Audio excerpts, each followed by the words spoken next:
Good evening, everyone. This is Ria. I am a BCom Honors student of Delhi University.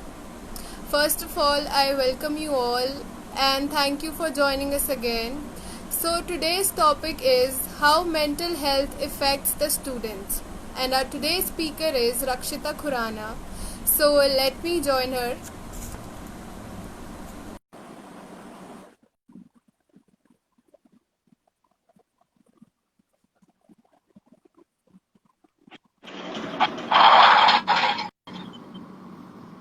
Hello. Rakshita, welcome to this. How are Hi. you? I'm good. How are you? I'm great, great. Okay, so today's topic is how mental health affects the lives of students. As we both are students, so my first question to you is that what interested you to pursue psychology honors? As your background is commerce, so I be interested in. Okay. So, as a commerce student, I always wanted to study the human mind and uh, how do people behave and why do they behave the way they behave. So, in school, I did not really have a choice, and I went ahead with studying commerce as a subject. But when I came into college, I got an option to choose my subjects on my own. Okay, so it was a really exciting and very new kind of feeling for me that I get to decide what I want to do with my life. So I asked the teachers randomly, can I choose psychology as a subject? And they said yes. And that was the start of a very beautiful journey. Like, I'm still on that journey and it hasn't failed to not surprise me. Like there are so many things I get to learn about the people around me, about myself, and it's so exciting. Like, I'm really happy I chose psychology and stuff. Okay, so it's really great that you pursued the thing that you really loved and you were interested in. So moving on, the second question is that as coronavirus is going on and we are stuck in the lockdown, it's been for 4 months. So students are really confused in these times because of the exam stress, career choices, and everything. So, what do you suggest how to remain calm in these kind of situations as it is really a turning point of our life? Okay, thank you, Ria, for the question. One thing I want to say and tell everybody is that life can be very uncertain. Like, who thought in the beginning of 2020 that we're going to be in a lockdown for like most of the year? I guess nobody. So, when we think about our career, I I know how important it is to choose a career and to decide what we want to do with our life, right? But not knowing has its own, benefits. Like I did not know there were gonna be so many problems while doing the live session. But we overcame all that. What we have to do is look past our problems and try to focus on what we can do right now. Because the times right now are very uncertain. We cannot be sure about anything. Okay, so let's just try to remain calm by doing things we always wanted to do. Like let's try to invest in the hobbies we always wanted to do. Paint, sing, dance, do yoga, meditate, anything. We have the time right now. Instead of thinking about the future and getting paranoid about it, let's just try to focus on what we can do right now to stay happy. So my mother always used to say, she always says this, that to be happy, focus on one good thing today and one bad thing. Like ignore one bad thing and focus on one good thing today. So I guess we can learn a lot from this thing. So let's just try to move past our problems and live in the present. Yeah, thank you for such tips.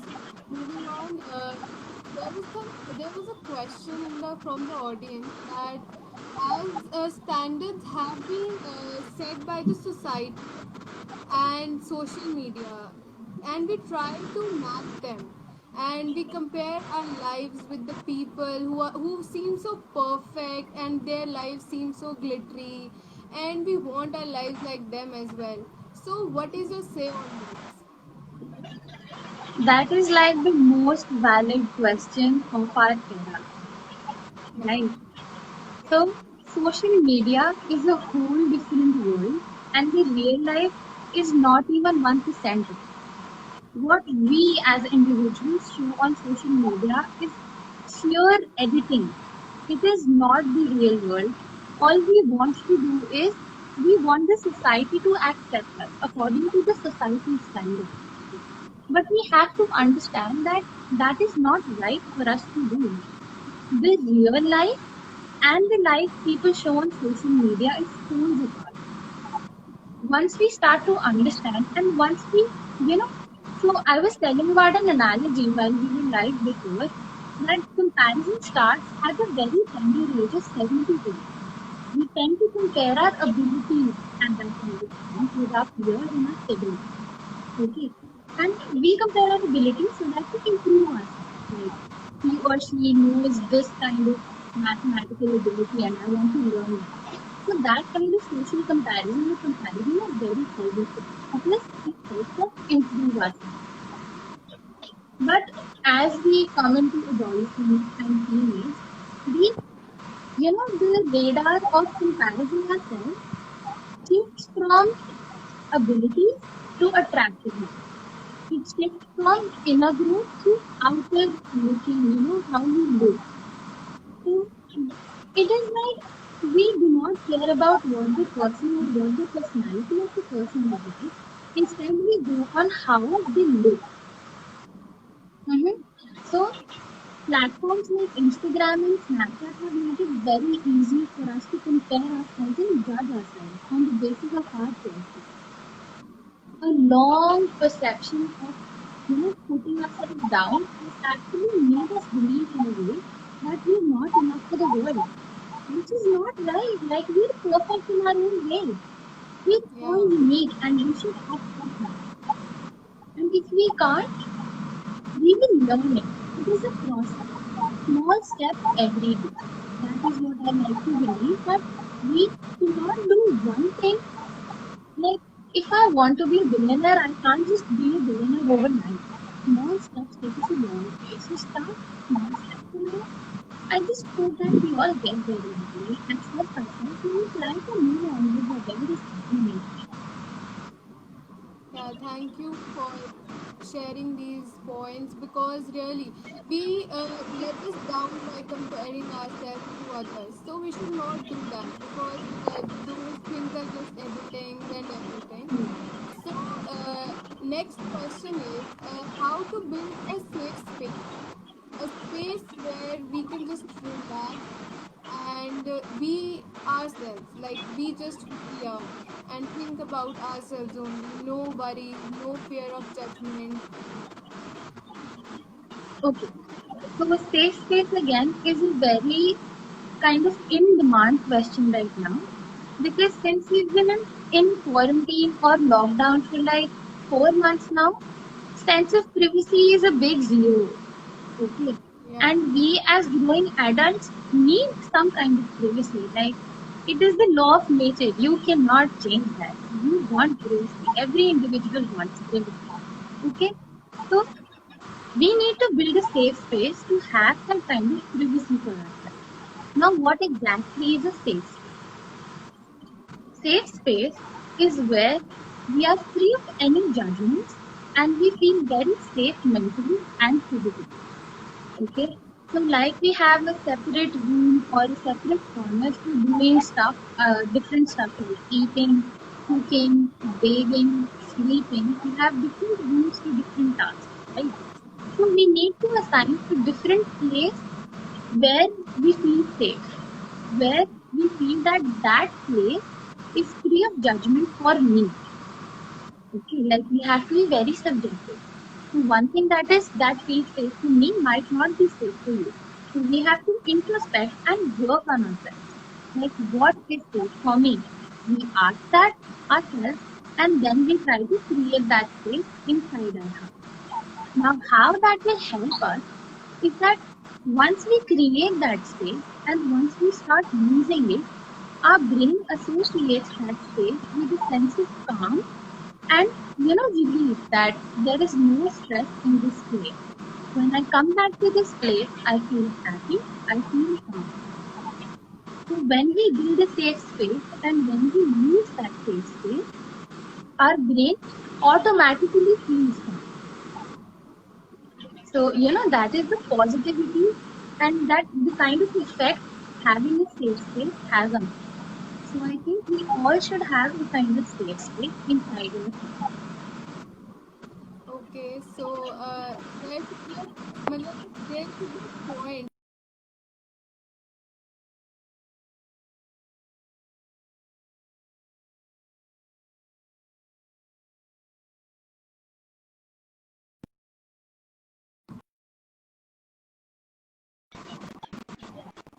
Rakshita, can you hear me? Ria, hello, I can't hear you. Can you hear me now, Rakshita? Your voice is distorted. Can you hear me, Rakshita? Um, I'm sorry, I can't hear you.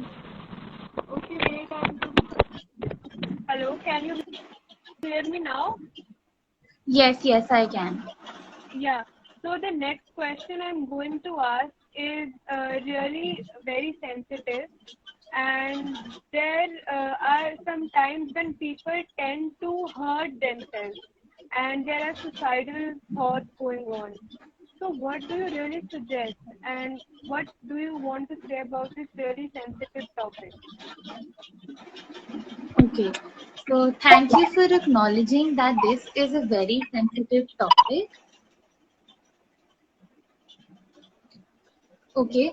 So why does a person think about suicide? Like, why do people have suicidal thoughts in the first place? It is a very long process. Like, it cannot happen in a day. It does not happen in a day. Okay. People suffer through a lot of things which might not feel like a big deal for us, but they are a very big deal for the person who is going through them. Okay, a very long period of pain and suffering leads them to have those feelings, have those thoughts in the first place. Okay, whatever we tell them might not be of use to them. I, on my point, will think that I'm trying to help that person, but that person is so low on self esteem, so low on self confidence that they fail to acknowledge an actual person wants to help them. So, the best way for them to recover is to call the helplines that are made. There are a lot of suicide helplines provided by almost every hospital in the country. So, my only one big kind of request to anybody who is going through a hard time right now is to express yourself. Don't think that you're alone in this battle. Like, all of us are going through a lot, but we cannot compare our sufferings from each other. We all suffer in our own way, and your journey is really important to you, and your journey is really important to the people who are close to you. So, if in any way the world has made you feel like it is not a safe place for you, please try to reach out to a mental health professional who will handle your case with so much more professionality and with so much more empathy that you will feel that you belong in this world, that you matter, that you're very worthy. Okay, so like, yeah, that is what I want to say. Okay, so my next question is that how we deal with parents' expectations. I guess this question will be the most important question for the students right now because everybody's parents expect. And when we could not meet with them, what to do? Like really how to react to that situation because parents really expect so many things from us. Yes, so this is like again, Ria, you're asking me valid questions. Like, good job. Yeah, thanks. So, parents' expectations, we have to understand कि when parents expect something from us, it comes from a place of love. Okay, we tend to believe that parents expect things that they couldn't do and they want us to fulfill their dreams. That is not the point. We need to try look past their expectation and look into the intention of why they are expecting what they're expecting. Yeah, Like, if our parents expect us to have good grades in class 12, what is their intention behind that? So that we get a good education, so that we become logical human beings, so that we become more empathetic towards the people, you know, towards everything in life. We need to become understanding. And we, as growing adults, do not want to look at the emotional aspect of mind. You know, yes, like totally. everybody around us, we're like, no, we don't want to see the emotions. We are not emotional beings. That is not right. Why is that? Because we are afraid of our emotions. We have never faced our emotions. So once we try to accept our emotions and once we try to look past the expectation and into the intention of why our parents are saying something, because our parents will never think or do anything that will not help us. They always come from a place of love. And once we understand that, fulfilling their expectations or not, it won't matter because we know that the kind of relationship we share with them is far more important than the expectations. So, like, just try to look past their expectation into the intention, into the kind of place where they're coming from. And once you look into that, you'll find a lot of love there. Yeah, thank you for such a response. And my next question is that there are times when we put a lot of efforts in a relationship, work, and everything, but end up in disappointment. So, how to tackle that situation really? Because at a point you are just fed up that you put a lot of effort, but nothing, you get nothing in return. So, what to do there? Okay, first thing we need to figure out here is we put a lot of effort, number one. Okay, so we on our part are right. We put a lot of effort into a relationship. We wanted the relationship to work. It is not our fault that it did not work out. We tried our best, right? First, we have to accept that yes, I did everything I wanted to and everything I could to sustain that relationship. But if that does not work out, it is not necessarily all my fault, right? Some part of it might be, but not the whole thing. Na? And Okay. once we accept that not this relationship going down the dump is not all my fault, we try to look at the logical aspect of it. Like, what could I have improved once the relationship has ended? What could I have improved? What can I do? And how can I learn and make this a learning experience so that my next coming relationships become better?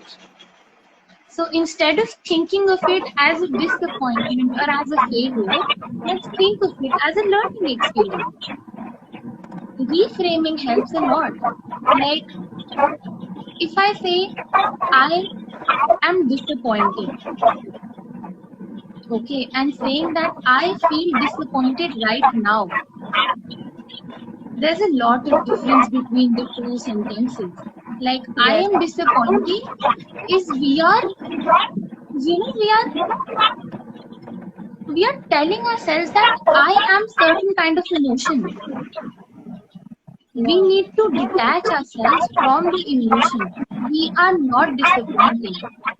we are feeling disappointed because of certain things in life right now. These Yeah, feelings right. of sadness, these feelings of emptiness, feelings of disappointment, nothing is permanent. When we understand that life is a journey and we have to move on with every step, it becomes very easier to accept things. And when we accept things, we become a lot happy in life. And I think that is the ultimate goal. Yeah, thank you. Last but not the least, how to remove the stigma of therapy and treatment, and really how to stay positive throughout when a person is going through such time. So these both questions are need of the hour to answer. Okay, so like there is, again, I would like to focus on the point of where we are afraid to face our emotions. Like we just talked about how we cannot face our emotions and how we have never tried to face our emotions. Now let's go back into the past and think, why are we afraid to face our emotions? Growing up in an Indian society, we are usually asked to keep quiet when elders are around us, like बड़ों को बोलने दो, right? It is not, what do we say, मतलब अच्छा नहीं लगता जब वो बड़ों की बात काटते, right? Uh, So when we told this statement again and again and again, we become kind of conditioned to not speaking, to not telling anybody how we actually feel. And it is not our parents' fault or our elders' fault because they've been taught the same thing by their elders. It goes way back into time. It is nobody's fault as such. But it becomes our fault when we choose not to speak, knowing that we have the facility to talk about us. Therapies, going to therapies, attending support groups, being a part of them is a choice we need to consciously make for ourselves. This stigma will not break until and unless we decide to work on ourselves. Joining live sessions, going on support groups, attending TED Talks, yes, they are helpful. Yes, they motivate you. But unless you work on that motivation, I don't think the stigma is going to end. I don't think that anything is going to improve until we work on ourselves. We need to like making conscious effort to try and talk about our feelings, right? So once we try to accept that certain kind of feelings that I'm having are not healthy for me and I need to look into the problem, things get a lot of easier. And like I've been saying all through the session, acceptance is the key. Trying to accept the situation we're in right now, trying to accept what we're feeling right now. It helps us acknowledge our own emotions. We want to talk to others about our emotions. We want others to acknowledge our feelings when we ignore our feelings on our own.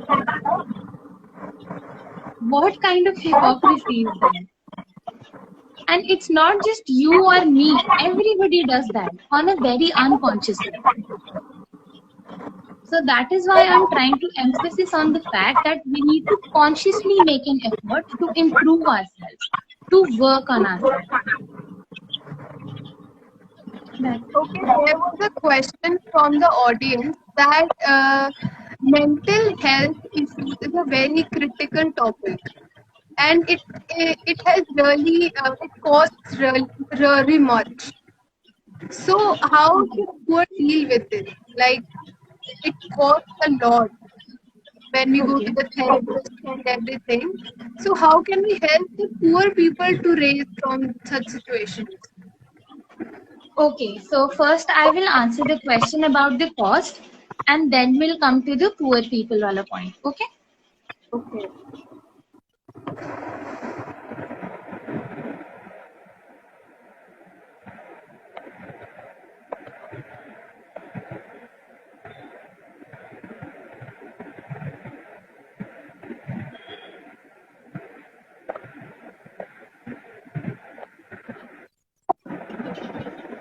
Yes, I can hear you.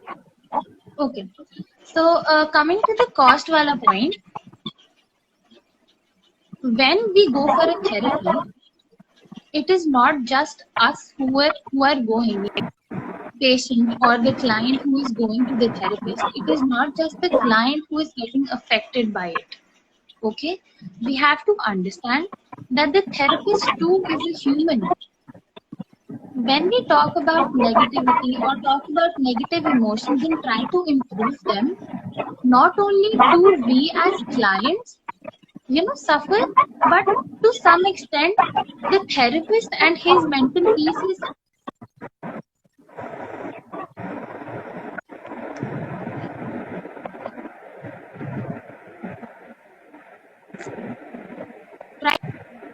Can you hear me, Rakshita?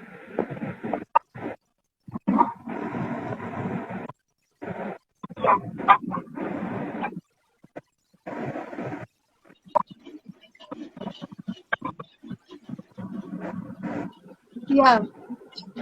okay. So when we think that, why is the cost so high for going to a therapist? It is not because of the time of therapist. We have to understand that we are, asking a person to invest his time in our life, to invest his time feeling what we are feeling, to be empathetic towards us. And paying a small amount is like nothing compared to what the feelings of both of them are intact. Okay, so the cost aspect is the why do you think of cost when we should again look past the outer things, like don't look at the cost, try to negate that fact and look at the greater good, like look at how the session will help you, look at what kind of positive things you will learn there, look at how personally you will grow going into that session instead of thinking how much it will cost my pocket. Coming to poor people, um again, this is very sensitive and I cannot make a very bold statement about this because I'm in no position to do that. I'm just a student on my own. So there, many a times we don't need a therapist to go to. All we need to do is verbalize our feelings, acknowledge our own feelings. We can do that with our friends. We can do that with our parents. We can do that with ourselves if we want. So the basic aim of therapy is for you to be able to help yourself improve. The therapist just provides you the tools to improve yourself. All the work has to be done by you or by us for that matter. I am not perfect either. Believe me, I am not. So money and poor people, all these are very outer aspects of everything. All we need to think about is the inner thing that we are going to receive from a therapy. Okay, did I answer your question? Yes, yes. Thank you so much, Rakshita, for sparing your time today and answering so many questions. Thank you, audience, Thank you for so being much for patient. having me. Yeah, in the end, I would like to say be strong and never lose hope. These problems really don't define you. This is something you experience. You walk in the rain, you experience the rain. But most importantly, you are not the rain. So, Correct. the answers you gave us today were really insightful. Thank you so much, everyone, Thank you for so joining much us for today. having me. Thank you for this opportunity. Thank you so much. Thank you. Have a great day, everyone. Thank you guys. Bye bye.